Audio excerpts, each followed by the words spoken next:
मेरे प्रिय आत्मा, एक गांव में बहुत पुराना चर्च था। उस चर्च की दीवारें गिरने के करीब आ गई थी। उस चर्च के भीतर प्रवेश करने में भी मन को भय मालूम पड़ता था। वो चर्च कभी भी गिर सकता था। वो चर्च गिरने को ही था।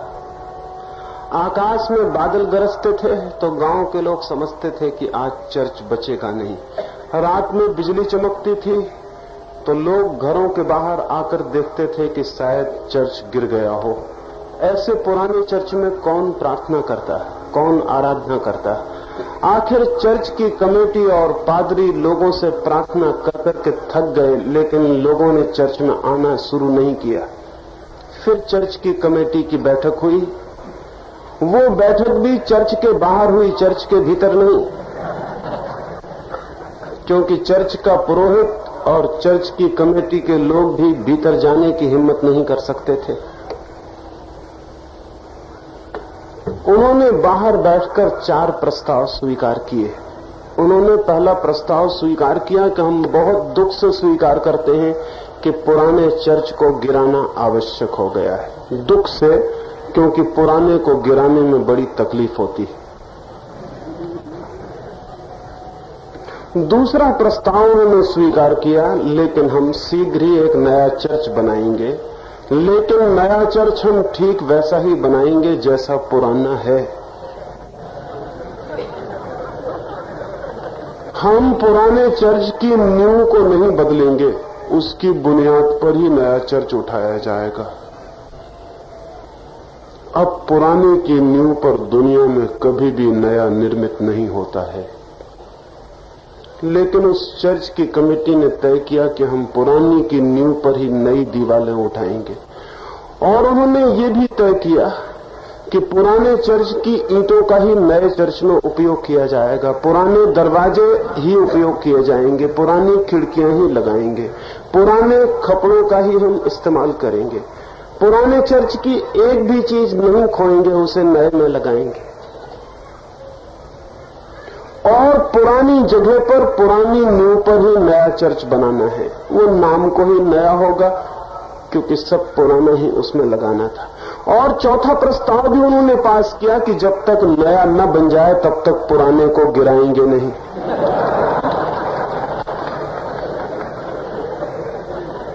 वो चर्च अब भी खड़ा है। वो चर्च कभी नहीं गिरेगा और नया कभी बनेगा नहीं। जैसी इस चर्च की कहानी है, वैसे इस पूरे देश की कहानी है। ये पूरा देश इतना पुराना पड़ चुका है कि अब इस देश का मरना ही आसान है, जीना बहुत कठिन। ये इतना सड़ चुका है, ये इतना गल चुका है, ये इतना सड़ और गल चुका है कि इसका मरना भी मुश्किल हो गया है। आपको पता है, मरने के लिए भी थोड़ी जिंदगी चाहिए होती है। मरे हुए आदमी नहीं मरते हैं, ये तो पता ही होगा। मरने के लिए भी जिंदगी चाहिए। ऐसा लगता है कि हम इतने मर चुके हैं कि अब हमने मरने की भी क्षमता खो दी। हमारा अस्तित्व एक प्रेत अस्तित्व है, और ये हजारों साल से ऐसा है। ये कोई आज ऐसा नहीं हो गया है। असल में हजारों साल हो गए, तब से ही हम भूल गए हैं कि नए को कैसे निर्मित किया जाता है। हजारों साल हो गए, तब से ही हम पुराने को छाती से लगाए बैठे हैं। हजारों साल हो गए, तब से ही हमने पुराने को इतना आदर, इतना प्रेम, इतनी श्रद्धा दी है कि नए का जन्म न मालूम कब से बंद हो चुका है। ये देश बहुत न मालूम कब बूढ़ा हो चुका, कब मर चुका। और अब जब समाज में क्रांति की कोई भी बात उठती है तो सबसे बड़ी जो बाधा पड़ती है वो इस बात से पड़ती है कि हम इतने पुराने हैं, हम इतने जराजीर्ण हैं, हम इतने सड़ चुके हैं कि क्रांति भी करनी हो तो कहां से करनी है, किस चीज को बदले। सभी कुछ बदलने जैसा हो गया हो। कहां से हो शुरुआत, कैसे हो शुरुआत? इसलिए हजारों साल से इस देश में क्रांति नहीं होती, ज्यादा से ज्यादा सुधार होते हैं। कभी इस दीवार को लीप पोत के ठीक कर लेते हैं, कभी उस दरवाजे पर रंग रोगन कर देते हैं, कभी पलस्तर गिर जाता है उसको ठीक कर देते हैं, कोई दीवार गिरने लगती है तो आड़ लगा देते हैं। पुराने मंदिर को, पुराने चर्च को ही किसी तरह संभाल के हम जी रहे हैं। इस देश की जिंदगी में अगर क्रांति लानी हो तो पहला सूत्र आपसे कहना चाहता हूं, और वो ये, नए को जन्म देने का पहला सूत्र पुराने को छोड़ने की हिम्मत जुटाना है। और जो समाज पुराने को छोड़ने का साहस खो देता है, वो नए को जन्म देने की पात्रता भी खो देता है। नए को जन्म देने की क्षमता उनमें ही होती है जो पुराने को नष्ट करने की क्षमता भी रखते हैं। निर्माण की कला केवल उन्हें ही आती है जो विध्वंस की कला भी जानते हैं। हम विध्वंस की कला ही भूल गए हैं, हम मिटाना जानते ही नहीं। और ध्यान रहे कि जैसे ही हम मिटाना भूल जाते हैं, हम बनाना भी भूल जाते हैं, क्योंकि बनाने का पहला कदम सदा ही मिटाना है। पुराने को मिटाए बिना नए समाज का जन्म नहीं हो सकता। इसलिए पहली बात कहना चाहता हूं, पुराने का सम्मान कम करो, पुराने का आदर कम करो, पुराने का स्वागत कम करो, नए के स्वागत को बढ़ाओ, नए को सम्मान दो, नए को हाथ फैलाओ, नए का आलिंगन करो। लेकिन हम तो नए से भयभीत लोग हैं। नए से हम बहुत डरते हैं, क्योंकि नया होता है अपरिचित। अपरिचित का भरोसा नहीं होता, पुराना होता है परिचित, परिचित का भरोसा होता है। यहां तक हमारी हालतें हो गई हैं कि पुरानी बीमारी तक को छोड़ने में हमें कठिनाई होती है, क्योंकि वो परिचित मालूम होती है। पुरानी जंजीरें भी छोड़ने में कष्ट मालूम होता है, क्योंकि इतने दिन से हम उन्हें पहने हुए हैं कि वे जंजीरें हैं, ये हम भूल गए हैं। हम उन्हें अलंकार, आभूषण समझ रहे हैं। और जब कोई समाज जंजीरों को आभूषण समझने लगे और बीमारियों को संगी साथी मान ले, तो फिर उसके भाग्य का कोई भी ठिकाना बताना मुश्किल है। वेस्टिल का एक किला है फ्रांस में। फ्रांस में क्रांति हुई तो क्रांतिकारियों ने जैसे ही फ्रांस की सत्ता पर कब्जा कर लिया, उन्हें ख्याल आया वेस्टिल के किले का। वेस्टिल के किले में फ्रांस के जघन्य अपराधियों को बंद किया जाता था, उन अपराधियों को जिनको आजीवन कैद की सजा मिलती। उस किले में ऐसे कैदी थे जो 30 साल से बंद थे, 40 साल से बंद थे, कुछ कैदी 50 साल से बंद थे। 70 और 80 साल उनकी उम्र हो गई थी, वो अपनी मृत्यु की प्रतीक्षा कर रहे थे। उस कारागृह में जो बंद होता था वो कभी छूटता नहीं था, मरने के पहले, मरने पर ही छूटता था। उस कारागृह में जो जंजीरें डाली जाती थी, उनको खोलने की कोई चाबी नहीं होती थी, वो तो मरने पर हाथ काट कर ही निकाली जाती थी। क्रांतिकारियों ने उस किले को तोड़ दिया और उन्होंने सोचा कि कैदी कितने खुश न हो जाएंगे जब हम उन्हें मुक्त करेंगे। और उन्होंने जाके कैदियों को जबरदस्ती उनकी अंधेरी कोठरियों से बाहर निकाला। अब जो कैदी 50 साल अंधेरी कोठरी में रहा हो, आपको पता है, वो प्रकाश से भयभीत होने लगता है, वो अंधकार का आदी हो जाता है। उसकी आंखें प्रकाश को देखने की क्षमता खो देती है। जो कैदी 50 वर्ष से अकेले में बंद रहा हो, दूसरे आदमी की मौजूदगी उसे घबराहट देने लगती है। जो आदमी 50 साल से बंद रहा हो, वक्त पर खाना मिल जाता हो, वक्त पर सो जाता हो, उसे जिंदगी एक झंझट मालूम होने लगती है। जीने का उपक्रम भी उसे कठिन मालूम होने लगता है। क्रांतिकारी जबरदस्ती कैदियों को बाहर निकालने लगे। कई कि हम नहीं, हम मजे में हैं, हम ये बात ही भूल गए हैं कि हम कैदी हैं। हम ये सवाल ही समाप्त हो गया है कि हम कारागृह में बंद हैं। ये तो हमें अपना घर मालूम होने लगा है। 50 साल तक कारागृह में कोई बंद हो तो कारागृह भी घर मालूम होने लगता है। अगर मालूम न हो तो जीना बहुत कठिन हो जाता है, मालूम करना पड़ता है। कारागृह को ही घर समझने की आदत डालनी पड़ती है, नहीं तो जीना बहुत मुश्किल है। लेकिन क्रांतिकारी उन्होंने जिद से जबरदस्ती लोगों को बाहर कर दिया। अब दुनिया में कहीं जबरदस्ती क्रांति होती कि जबरदस्ती किसी आदमी को स्वतंत्र किया जा सकता है? किसी आदमी को न तो जबरदस्ती परतंत्र किया जा सकता जब तक कि उसकी आत्मा परतंत्र होने के लिए भीतर से राजी न हो, और न ही किसी आदमी को जबरदस्ती स्वतंत्र किया जा सकता है जब तक कि वो स्वतंत्र होने के लिए आतुर न हो।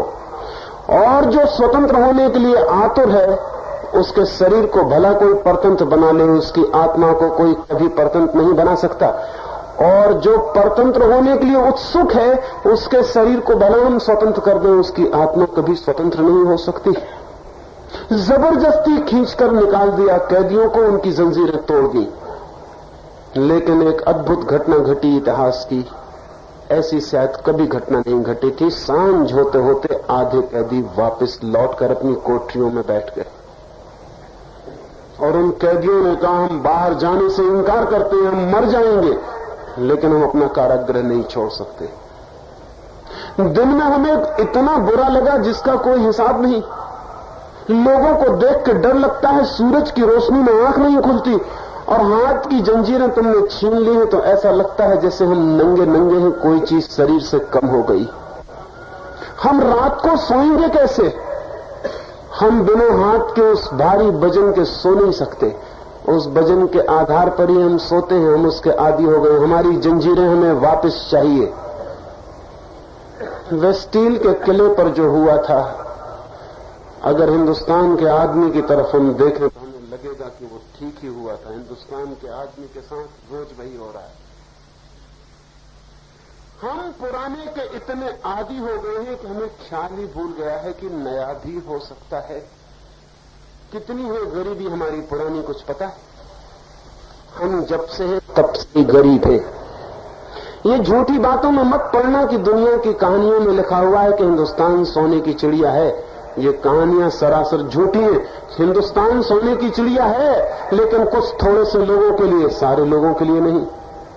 कुछ थोड़े से लोग सोने की चिड़िया पर बहुत दिन से सवार हैं, लेकिन हिंदुस्तान, असली हिंदुस्तान हमेशा से भूखा, दरिद्र और दीन। असली हिंदुस्तान कभी समृद्ध नहीं रहा। हजारों साल की गरीबी से धीरे धीरे हम गरीबी के लिए राजी हो गए। हमने ये ख्याल ही छोड़ दिया है कि हम भी समृद्ध हो सकते हैं। न केवल हमने ये ख्याल छोड़ दिया है, बल्कि हमने एक फिलॉसफी, एक तत्व दर्शन विकसित कर लिया है कि गरीबी बड़ी ऊंची चीज है, समृद्धि लात मारने योग्य है। ये हद चालाकी की बात है। ये गरीब आदमी की आखिरी सांत्वना, आखिरी कंसोलेशन है कि वो अमीरी को पाने योग्य ही न माने। वो कहे कि समृद्धि में क्या रखा है? सोना मिट्टी है, मिट्टी मिलती नहीं है देश को, और सोना मिट्टी है। भूखे हम मरते हैं, भूखे हम मर रहे हैं हजारों वर्ष से, लेकिन हम ये ख्याल ही भूल गए हैं कि हम भरे पेट भी हो सकते हैं। इतने लंबे दिनों की गरीबी की आदत बना देती है। न केवल आदत बना देती है, बल्कि गरीबी में भी एक तरह का सम्मान लेने की दृष्टि भी पैदा कर देती है। हिंदुस्तान गरीब रहते रहते गरीबी को सम्मान देने के दर्शन को भी विकसित कर लिया है। ये सबसे खतरनाक बात है जो हिंदुस्तान की जिंदगी को नहीं बदलने देती है। जब तक तुम गरीबी को सम्मान दोगे, तुम्हारा गरीबी से ही भाग्य बंधा रहेगा। गरीबी से तुम कभी मुक्त नहीं हो सकते हो। जिसको हम सम्मान देते हैं वही हम हो जाते हैं। हिंदुस्तान हजारों साल से गरीबी को सम्मान दे रहा है, समृद्धि को गालियां दे रहा है, और इस गाली के देने के पीछे एक बड़ा सहारा भी हिंदुस्तान को मिल गया। और वो सहारा क्या था? वो सहारा ये था कि हिंदुस्तान के 3-4 हजार वर्षों के इतिहास में कुछ अमीरों के बेटों ने गरीबी को वर्ण किया। उनके गरीबी के वर्ण करने ने हिंदुस्तान की गरीबी पर सिहर मोहर लगा दी। महावीर राजा के लड़के हैं, बुद्ध राजा के लड़के हैं, जैनों के 24 तीर्थंकर राजाओं के लड़के हैं, राम राजा के लड़के हैं, कृष्ण राजा के लड़के हैं। हिंदुस्तान के सब तीर्थंकर, हिंदुस्तान के सब अवतार, हिंदुस्तान के सब बुद्ध पुरुष राजपुत्र हैं। हिंदुस्तान में एक भी गरीब आदमी तीर्थंकर और अवतार आज तक नहीं हो सका। इसको ख्याल में रखना, इसको कभी भूल मत जाना। हिंदुस्तान के सारे भगवान राजाओं के लड़के हैं और इसकी वजह से बड़ा उपद्रव हो गया।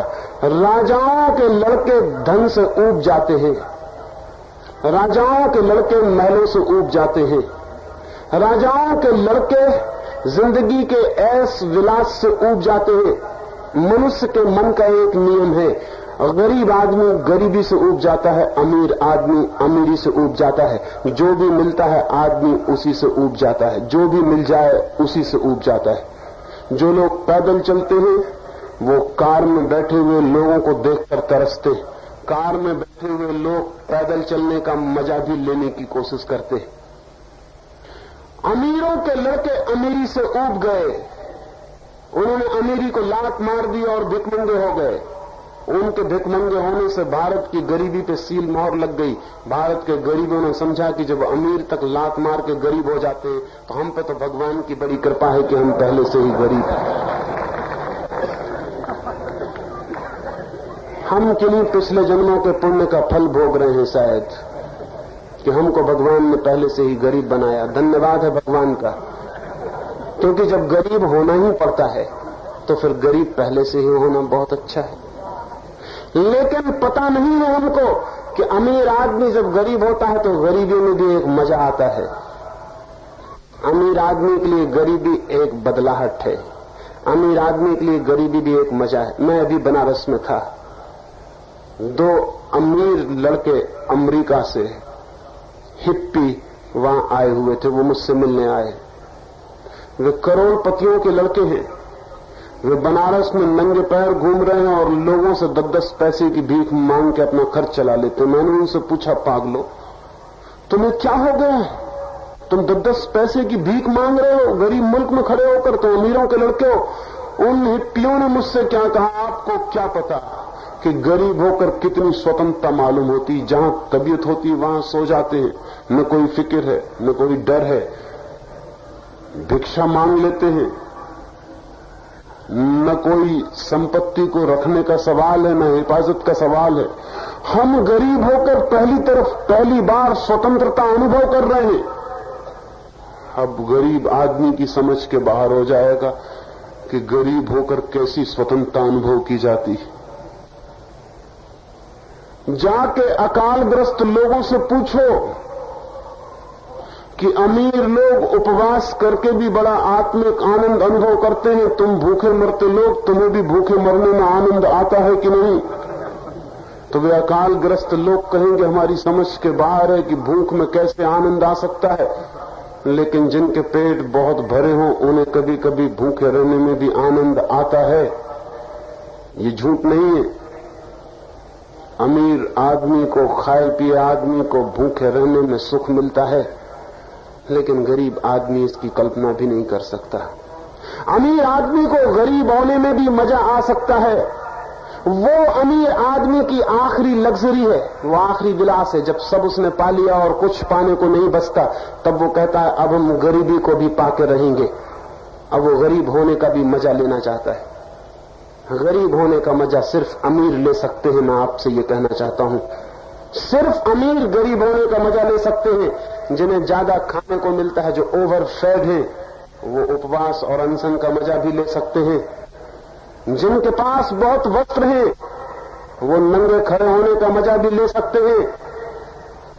लेकिन जिनके पास कुछ नहीं है, उनकी कल्पना के बाहर है, सपने के बाहर है ये सब। लेकिन भारत के कुछ अमीर बेटों ने अमीरी को लात मारकर भारत के गरीबों को बड़ा सुख दिया। उनके मन को ये लगा कि बड़े अच्छे हैं हम, बड़ा भाग्य है हमारा। और भारत में गरीबी सम्मानित हो गई। भारत में गरीबी को जिस दिन से सम्मान मिलना शुरू हुआ, उसी दिन से हमने समृद्ध होने की चेष्टा छोड़ दी। हमारी आत्मा की वो ऊर्जा जो संपत्ति को पैदा करती, सिकुड़ गई। हमारी आत्मा की वो ऊर्जा जो फैलाव को, विस्तार को, आनंद अनुभव करती, उसने संकोच कर लिया। हम मान के राजी हो गए कि जैसे हम हैं वो ठीक है, और हमने संतोष का एक दर्शन विकसित कर लिया। हिंदुस्तान जब तक संतोष के दर्शन को पकड़े बैठा है, तब तक हिंदुस्तान के दुर्भाग्य में बदलाहट नहीं हो सकती। संतोषी लोग क्रांति करते हैं। संतोष कैसे क्रांति कर सकता है? संतोष से ज्यादा क्रांति विरोधी और कोई विचार नहीं है। जब हम संतुष्ट हो जाते हैं तो क्रांति का क्या सवाल है, परिवर्तन का क्या सवाल है। और हिंदुस्तान के सारे साधु संत, हिंदुस्तान के सारे महात्मा सारे मुल्क को ये समझाते फिरते हैं कि संतुष्ट रहो, जैसे हो उसमें संतुष्ट रहो और भगवान को धन्यवाद दो। तो हिंदुस्तान धीरे धीरे संतुष्ट हो गया। गरीबी में, गुलामी में, दीनता में, सड़ेपन में, अगलीनेस में, कुरूपता में हम सब में संतुष्ट हो गए। हम संतुष्ट हो गए हैं और मर गए हैं। मरना हो तो संतोष से अच्छी कोई दवा नहीं है।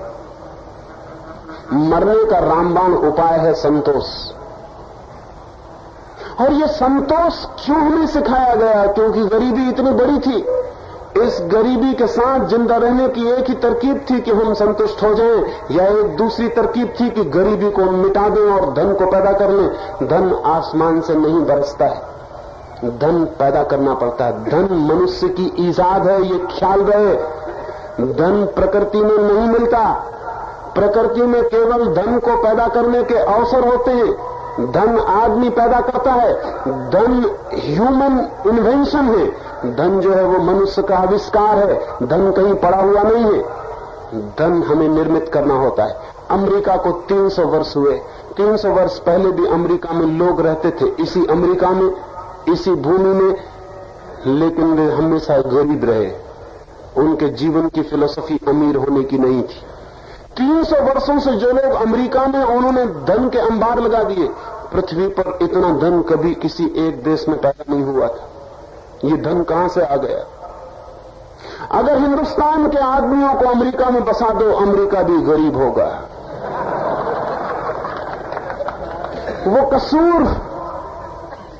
वो कसूर अमेरिका के आदमी का है कि उसने धन पैदा कर लिया। हम कभी धन पैदा नहीं करेंगे। एक जर्मन यात्री भारत से वापस लौटा, उसका नाम है काउंट केसरलिंग। उसने अपनी डायरी में एक शब्द लिखा, मैं पढ़ता था तो मैं बहुत हैरान हो गया। मेरी समझ के बाहर हो गया कि क्या लिखा है। उसने सोचा कि शायद छापेखाने की कोई भूल हो गई, लेकिन फिर मुझे ख्याल आया कि किताब जर्मनी में छपी है, वहां छापेखाने की भूल नहीं होती। वो तो छापेखाने की भूल हमारे मुल्क में होती है।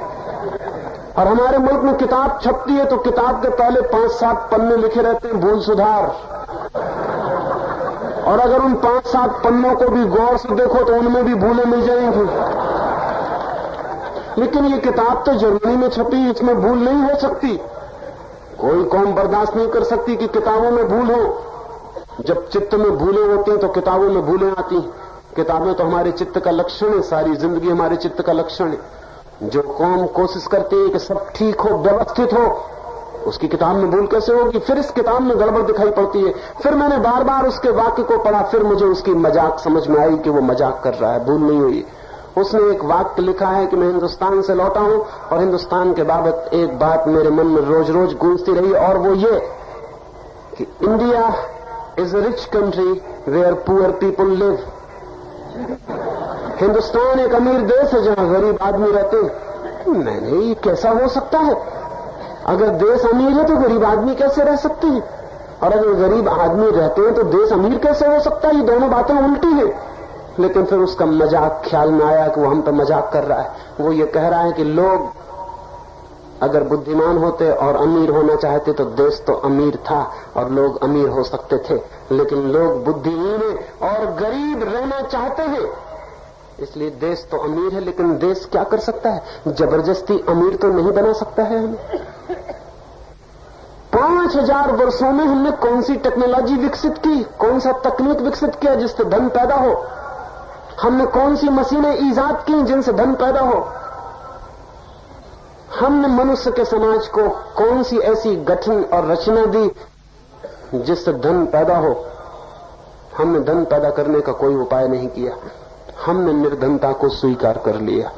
हमने मान लिया जैसा था उसको मान लिया कि यही अंत है, यही सब कुछ है। हम विकास करने वाली कौम नहीं है। हम जड़ कौम है जो मिल जाता है उसी को मान के राजी हो जाते हैं कि ठीक है, पानी बरस जाता है तो भगवान को धन्यवाद दे देते हैं, नहीं बरस जाता तो थोड़े नाराज हो जाते हैं और बात खत्म हो जाती है। लेकिन हम भी पानी बरसा सकते हैं, ये हमारे ख्याल के बाहर। हम भी कुछ कर सकते हैं, ये तो तभी सवाल उठेगा जब हम कुछ करना चाहते हो, लेकिन संतोष हमें कुछ करने ही नहीं देता। गरीबी स्वीकृत है संतोष की छाया में। कैसे होगी क्रांति, कैसे होगा रूपांतरण, कैसे होगा नए का जन्म? पुराने को छाती से लगा के हम संतोष कर रहे हैं। क्या आपको पता है, पुराना वृक्ष मर जाता है नए बीजों को जन्म देकर, पुराना आदमी विदा हो जाता है नए बच्चों को जन्म देकर, पुराने पत्ते गिर जाते हैं ताकि नए पत्ते पैदा हो सके। लेकिन हमारी समाज की धारणाएं, पुरानी धारणाएं न मरती हैं, न हटती हैं, न विदा होती हैं। नए के लिए अवकाश नहीं, स्पेस नहीं, नए का अंकुर जहां से फूट सके उसकी कोई गुंजाइश नहीं, उसके लिए कोई मौका नहीं, कोई अवसर नहीं। नहीं, पुराने से असंतुष्ट होना पड़ेगा, जो है उससे असंतुष्ट होना पड़ेगा, तब हम उसे पैदा कर पाएंगे जो होना चाहिए।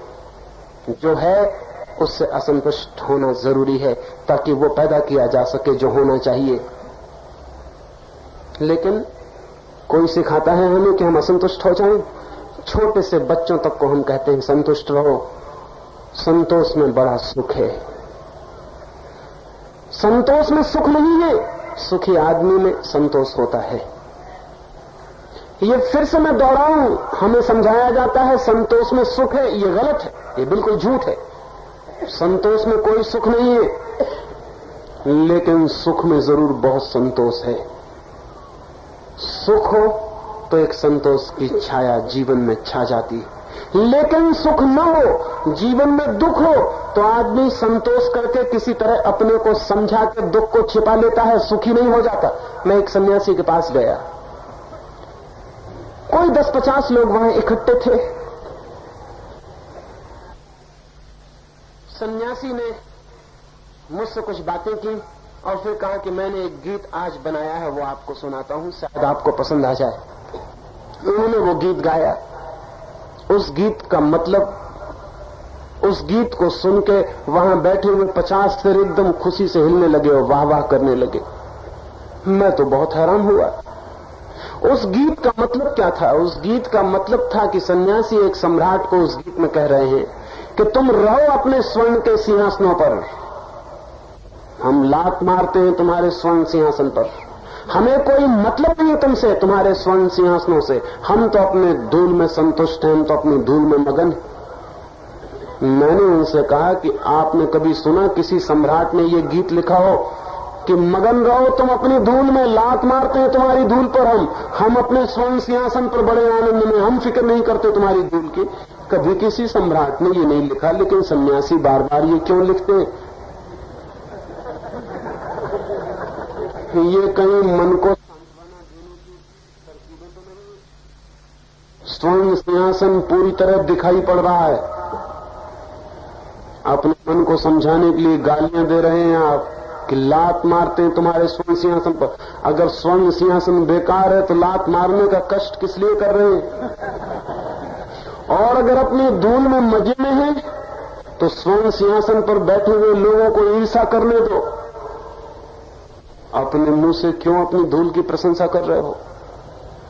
लेकिन धूल में पड़े हुए लोग संतोष खोजते कि हम अपनी धूल में मजे में। ये संतोष दुख को छिपाने का उपाय है, ये दुख को मिटाने की तरकीब नहीं। और दुख मिटाना है, छिपाना नहीं है। संतोष दुख को छिपाता है, मिटाता नहीं। और जो समाज संतोष के माध्यम से दुख को छिपाता जाता है, धीरे धीरे सैकड़ों वर्षों में इतने दुख इकट्ठे हो जाते हैं कि सारी आत्मा दुख से और घाव से भर जाती है, जैसा कि इस देश के साथ हुआ है। हम हमेशा दुख को छिपाते हैं, हम दुख को मिटाते नहीं। दुख को छिपाना है तो संतोष की चादर ओढ़ लेते हैं, संतुष्ट हो जाते हैं। अगर आदमी 25 साल में मर जाता है तो संतुष्ट हो जाते हैं कि इतनी ही उम्र रही होगी भाग्य में लिखी। अगर आदमी अंधा पैदा होता है तो संतुष्ट हो जाते हैं कि पिछले जन्म में कोई दुष्कर्म किए होंगे इसलिए बेचारा अंधा हो गया। अगर गरीबी बढ़ती है तो हम मानते हैं कि पिछले जन्म में जिन्होंने पाप किए होंगे वो लोग बेचारे गरीबी का दुख उठा रहे हैं। लेकिन किसी भी तरकीब से हम संतुष्ट हो जाते हैं और राजी हो जाते हैं। बगावत नहीं है, विद्रोह नहीं है, बदलाहट की आकांक्षा नहीं है, और वो नहीं है इसलिए कि असंतोष नहीं है। संतुष्ट समाज क्रांतिकारी समाज नहीं होता है। जीवन में जलती हुई असंतोष की आग चाहिए। असंतोष की आग जीवित होने का लक्षण है। वो जो फायर, वो जो आग है असंतोष की, वो जिंदा आदमी का सबूत है। मरा हुआ आदमी संतुष्ट होता है, जिंदा आदमी रोज नए से नए शिखर को छूने को आतुर होता है, रोज नए मार्गों पर चलने को, रोज नए विस्तार को, रोज नए अभियान को। जिंदगी के आखिरी क्षण तक भी वो नए को पाने की चेष्टा में रत होता है। असंतोष, डिसकंटेंट दिव्य लक्षण है, डिवाइन है। मैं तो कहता ही हूं कि डिवाइन डिसकंटेंट, दिव्य असंतोष मनुष्य को परमात्मा की सबसे बड़ी देन है कि मनुष्य को वो पीड़ित रखता है कि बढ़ो और आगे और आगे। जिंदगी कहीं खत्म नहीं होती, जिंदगी और आगे बढ़ती चली जाती है। लेकिन हमने जिंदगी का साथ बहुत दिन पहले छोड़ दिया। हम रास्ते के किनारे बैठ गए हैं। जिंदगी का कारवां बढ़ा जाता है, हम रास्ते के किनारे बैठे, जिंदगी की उड़ती धूल हमारे सिर पर पड़ती है, उसी को आंख बंद करके झेलते रहते हैं और कहते हैं संतुष्ट रहना चाहिए, संतोष में बड़ा सुख है। संतोष दुख को छिपाने की तरकीब है, संतोष एस्केपिज्म है, संतोष पलायनवाद है। जिनको जिंदगी से भागना है उनके लिए ठीक है कि आंख बंद कर लें और संतुष्ट हो जाएं, लेकिन जिन्हें जिंदगी जीनी है उनके लिए संतुष्ट हो जाना ठीक नहीं। और अगर पूरा समाज ही संतुष्ट हो जाए तब तो आत्मघात हो गया, सुसाइड हो गया। पूरा समाज संतुष्ट हो गया है। कोई चीज हमें पीड़ित नहीं करती। एक आदमी सड़क पर भीख मांगता हो, हमारे प्राणों में कोई चोट नहीं पड़ती कि हमारे भीतर आदमी बिल्कुल मर गया है। सड़क पर एक आदमी गंदे कपड़े पहने हुए बैठा है और भीख मांग रहा है, हम उसके सामने से निकल जाते हैं, कहीं भी कोई चोट नहीं पड़ती इस आदमी की, हमारे प्राणों पर कहीं कोई चोट नहीं पड़ती। हमने स्वीकार कर लिया कि सब है, इस जिंदगी में ये सब होता है। यहाँ फूल भी हैं और कांटे भी हैं, यहाँ दुख भी है और सुख भी है, यहाँ अमीर लोग भी हैं और भिखमंगे भी। हमने सब स्वीकार कर लिया। जिंदगी कितनी ही कुरूप हो, जिंदगी कितनी ही बेहूदी हो, जिंदगी कितनी ही असंगत हो, जिंदगी कितनी ही अस्वीकार के योग्य हो, हम चुपचाप उसको देखते हुए निकल जाते हैं। क्या हमारे भीतर चोट खाने की क्षमता ही खो गई है? खो गई है। संतुष्ट आदमी में सब क्षमता खो जाती है। और फिर संतोष सिखाता है कि कभी अपनी चादर से आगे पैर मत फैलाना। संतोष कहता है अपनी चादर के भीतर रहना। अगर चादर छोटी पड़ जाए तो पैर सुकोड़ लेना भीतर, लेकिन चादर बड़ी करने की कोशिश मत करना, पैर बाहर मत फैलाना। चादर के भीतर रहना समझदार आदमी का लक्षण। अब मैं आपसे कह देना चाहता हूं कि चादर अपने आप नहीं बढ़ती और आप अपने आप बढ़ते चले जाते हो। सो चादर रोज छोटी पड़ती चली जाती है और आप बड़े होते चले जाते हो। अब सुकड़ सुकड़ के जान निकली जाती है, कभी हाथ उगड़ जाता है, कभी पैर उगड़ जाता है, कभी पीठ उगड़ जाती है, कभी सिर उगड़ जाता है। चादर बिल्कुल छोटी हो गई है, जैसे किसी छोटे बच्चे को पजामा पहना दिया हो। अब वो बच्चा तो जवान हो गया, पजामा वही पहने हुए है। अब उसकी हालत आप समझते हो, उससे तो बेहतर है कि वो नंगा खड़ा हो जाए, तो भी थोड़ी स्वतंत्रता मालूम पड़ेगी। लेकिन ये पजामा बचपन का जान ले रहा है, वो पजामे को छोड़ता भी नहीं, क्योंकि बाप दादों का पहनाया हुआ पजामा छोड़ा कैसे जा सकता। पुरखे पहने गए हैं, अब अगर वही वापस लौट के उतारे तो उतार भी सकते हो, हम कैसे उतार सकते? वो लौटने वाले नहीं, क्योंकि वो लौटने के बाहर जा चुके। अब वहां से लौटना नहीं होता। पजामा वो पहना गए और आदमी बड़ा होता जा रहा और छोटा पजामा है। और हमको सिखाया ये गया है कि चादर के बाहर पैर मत पसारना, और आदमी बड़ा होता चला जाता है। बुद्ध के जमाने में हिंदुस्तान की आबादी थी 2 करोड़। तब हमें सिखाई गई थी ये बात कि चादर जितनी हो उतनी पैर सिकोड़ना। बुद्ध को भी पता नहीं होगा कि चादर के भीतर का आदमी बहुत खतरनाक है, ये बहुत बड़ा हो जाएगा। अब इतना विस्तार हो गया उस आदमी का कि उस चादर का पता ही नहीं चलता कि वो कहां है जिसके नीचे हम हैं। पाकिस्तान बटा तो ऐसा लगता था कि जिन्होंने हमसे बड़े आदमी छीन लिए। अब जिन्ना की आत्मा समझती होगी कि हमसे आदमी छीनना बहुत मुश्किल है। 20 साल में हमने पाकिस्तान से दुगने आदमी फिर पैदा कर लिए। हम एक ही उत्पादन का काम करते हैं, हम चीजें पैदा नहीं करते। हम कोई मटेरियलिस्ट है, हम कोई भौतिकवादी है जो चीजें पैदा करें। हम अध्यात्मवादी समाज है, हम सिर्फ आदमी पैदा करते हैं। आध्यात्मिक समाज नई नई आत्माओं को पैदा करता है, वो सब भौतिकवादी लोग नई नई चीजें पैदा करते हैं। चीजों से क्या फायदा है? आदमी पैदा करना चाहिए। आदमी असली चीज है, हम असली चीज पैदा करते हैं। वो दूसरे मुल्कों में लोग फिजूल की चीजें पैदा करते हैं जिनसे कोई फायदा नहीं। लेकिन वो आदमी बड़ा होता चला जाता है और चादर छोटी होती चली जाती है। और फिलॉसफी ये है कि चादर बड़ी मत करना, और फिलॉसफी ये है कि चादर के बाहर पैर ही मत निकालना। अब बड़ी जान निकली जाती। मैं आपसे कहता हूं कि जो लोग चादर के बाहर पैर निकालते हैं उन लोगों को चादर बड़ी करने के उपाय भी करने पड़ते हैं, क्योंकि पैर बहुत दिन बाहर नहीं रखे जा सकते, चादर बड़ी करनी ही पड़ेगी। इसलिए अगर चादर बड़ी करनी हो तो पैर हमेशा बाहर निकालना, ताकि चादर को बड़ा करने का ख्याल पैदा हो। और अगर पैर भीतर ही रखे तो चादर को बड़े करने का ख्याल पैदा नहीं होगा। और ध्यान रहे, चादर बड़ी की जा सकती है, चादर कितनी ही बड़ी की जा सकती है। जमीन के पास इतनी संपत्ति है कि अभी दुनिया में 3-3.5 अरब आदमी हैं। अगर दुनिया में 30 अरब आदमी भी हो तो जमीन पर किसी आदमी के भूखे मरने का कोई कारण नहीं है। जमीन पर इतनी संपदा है और जमीन पर इतनी संपदा के अछूते कुआरे स्रोत हैं। अभी समुद्र पड़ा है जिससे इतना भोजन पैदा किया जा सकता है कि करोड़ों अरबों लोग भोजन करें और कोई अंतर न पड़े। अभी पूरी हवाएं पड़ी हैं, हवाओं से इतना भोजन खींचा जा सकता है कि अरबों लोग जिए और कोई तकलीफ ना हो। अभी सिर्फ जमीन जोती गई है, न तो अभी समुद्र जोता गया है, न हवाएं जोती गई है। अभी बहुत अनजोते खेत पड़े हुए हैं, लेकिन कौन जोतेगा उनको? वो जो कहते हैं कि चादर के बाहर पैर मत निकालना। चादर के बाहर पैर निकालने चाहिए ताकि जिंदगी को विस्तार मिलने की दिशा में गति आ सके, ताकि जिंदगी में क्रांति और रूपांतरण हो सके। तो आज तो एक ही सूत्र पर मैं जोर देना चाहता हूं, संतोष आत्मघाती है। संतोष दरिद्रता में जीना सिखाता है, संतोष गुलामी में जीना सिखाता है। 1000 साल तक हम गुलाम रहे, ये बड़ा चमत्कार है इतिहास का।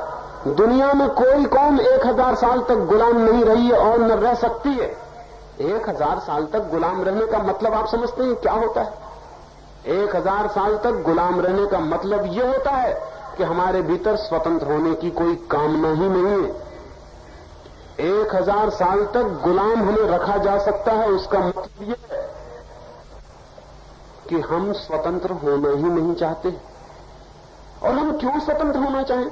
हमारे शास्त्रों में लिखा है, कोई हो राजा हमें क्या मतलब है, कोई हो नृप हमें क्या हानि, कोई हो राजा हमें क्या मतलब है।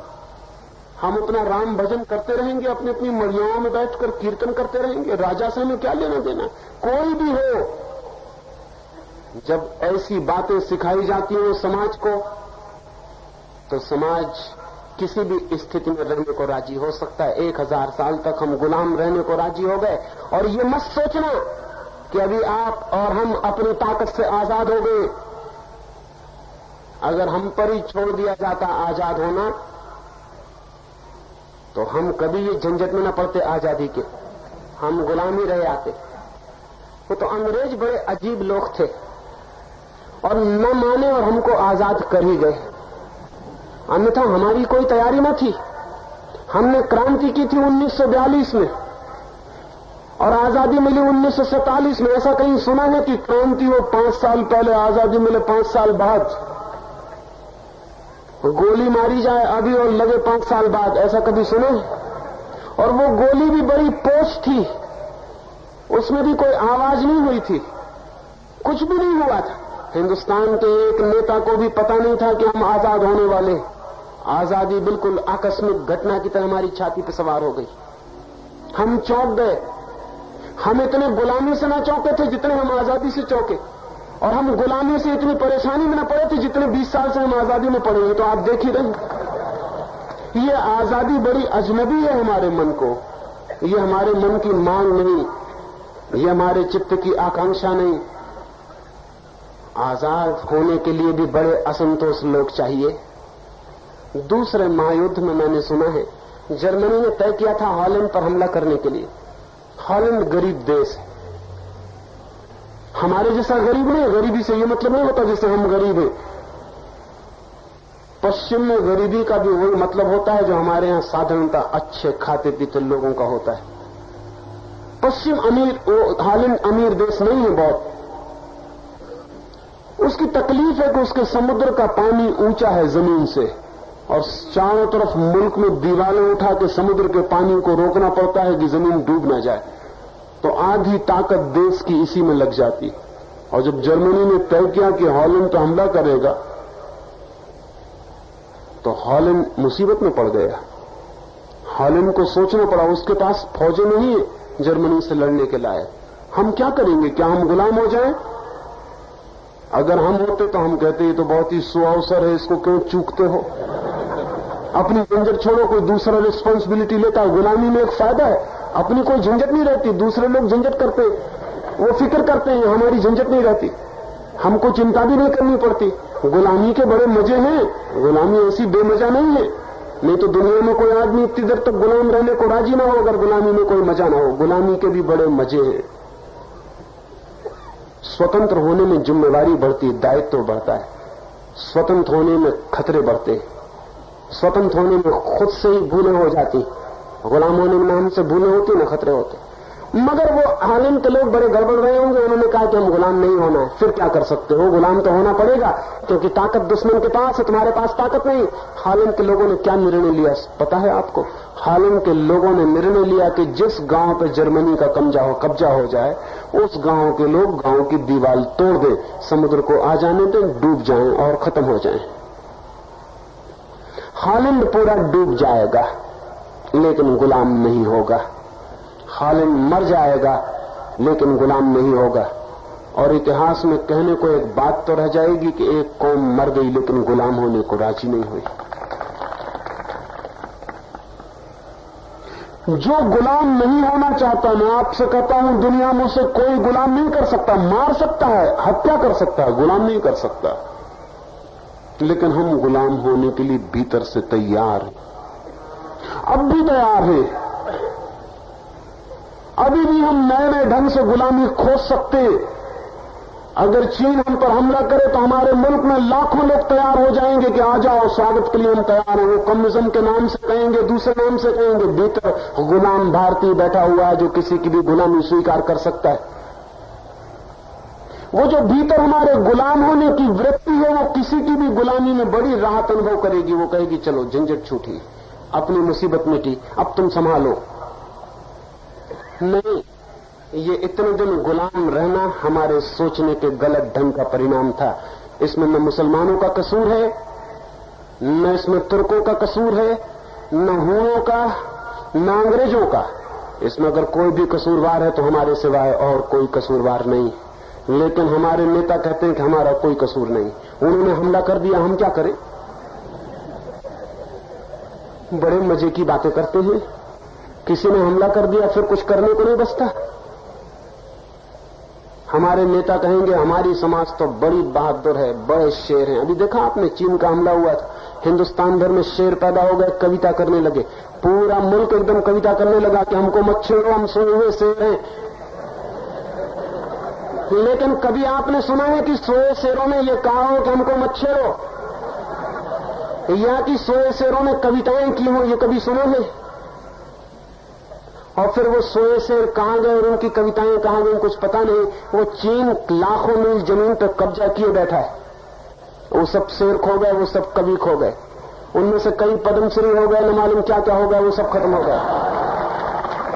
वो पता ही नहीं चला कि वो गए कहां सब शेर। उतने शेर हमारे पास होते तो फिर क्या कहना था। लेकिन कविता करने वाले शेर हमारे पास बहुत है। कविता करने वाले मतलब कागज के शेर।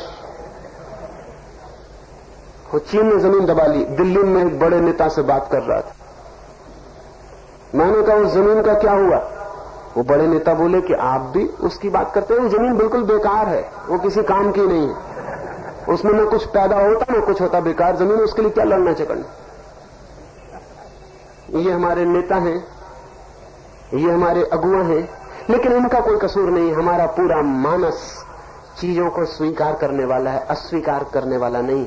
रिबेलियस माइंड नहीं है मुल्क के पास।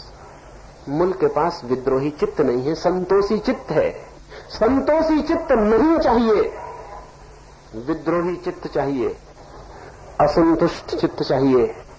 एक असंतोष की जलती हुई आग चाहिए, जिस आग में मुल्क का सब पुराना जल जाए, सब पुराने नींव गिर जाए, सब पुराने चीथड़े जल जाए, सब पुरानी बकवास जल जाए और चित्त नया हो सके, देश नया हो सके और नए के स्वागत को तैयार हो सके। ये हो सकता है। इसके ही सूत्रों पर 3 दिन मुझे आपसे बात करनी है। आज पहला सूत्र डिस्कंटेंट, असंतोष। प्रत्येक चीज से असंतोष, जैसी वो है वैसी नहीं चाहिए। उसमें बहुत कुछ फर्क किया जा सकता है, उसे नया किया जा सकता है, लेकिन हम कहेंगे चरखा चलाओ, तकली काटो, तो फिर हो गई मुल्क में क्रांति। बैलगाड़ी में यात्रा करो, या और भी जो सज्जन है वो कहते हैं पैदल ही यात्रा करो, पदयात्रा। बैलगाड़ी पर रुके हैं हम, और सारी दुनिया कहां से कहां पहुंच गई। वे जेट प्लेनों पर पहुंच गए, वे अंतरिक्ष यानों पर पहुंच गए, और हम बैलगाड़ी पर रुके। रोने की तबीयत होती है, जो भी आदमी थोड़ा सोचता होगा, रोने की तबीयत होती है। रास्ते से बैलगाड़ी निकलती है और छाती पीट लेने का मन होता है कि हम कहां खड़े रहेंगे बैलगाड़ियों को लेकर। क्या होगा ये, कैसे हम जीतेंगे इस जगत में, कैसे हम खड़े होंगे। नहीं, लेकिन हमें कोई असंतोष नहीं है, हम बैलगाड़ी से ही संतुष्ट हैं। हम भागने के आदी हैं, हम एस्केपिस्ट हैं। कन्फ्यूशियस ने एक घटना लिखी है, लिखा है कि एक बार मैं पहाड़ पर गया, वहां मैंने एक औरत को एक कब्र के ऊपर रोते हुए देखा। मैंने उस औरत से पूछा कि तू क्यों रोती है, क्या हो गया। उसने कब्र बताई। उसने कहा ये कब्र मेरे पति को शेर खा गया है, उसके लिए रोती हूं। तो कन्फ्यूशियस ने उस औरत से पूछा रहती कहां है, पहाड़ पर। उस स्त्री ने कहा मैं पहाड़ पर ही रहती हूं, पहले शेर मेरे बेटे को खा गया था, वो पीछे कब्र बनी। उसके पहले मेरे बाप को खा गया था, वो और पीछे कब्र बनी है। अब मेरे पति को खा गया, अब मैं अकेली बची हूं। लेकिन कन्फ्यूशियस ने कहा पागल, तू नीचे जाके बस्ती में क्यों नहीं रहती, यहां पहाड़ पर क्यों रहती है। उस स्त्री ने कहा बस्ती में रहना ठीक नहीं, वहां राजा बहुत बुरा है, उस राजा से बचने के लिए हम यहां संतोष से पहाड़ पर ही रहते हैं। कन्फ्यूशियस ने कहा कि राजा बुरा है तो राजा को बदलना चाहिए, या कि गांव छोड़ के भाग के पहाड़ पर रहना चाहिए। लेकिन उस औरत ने कहा कि हम यहीं संतुष्ट हैं, वहां राजा बहुत बुरा है।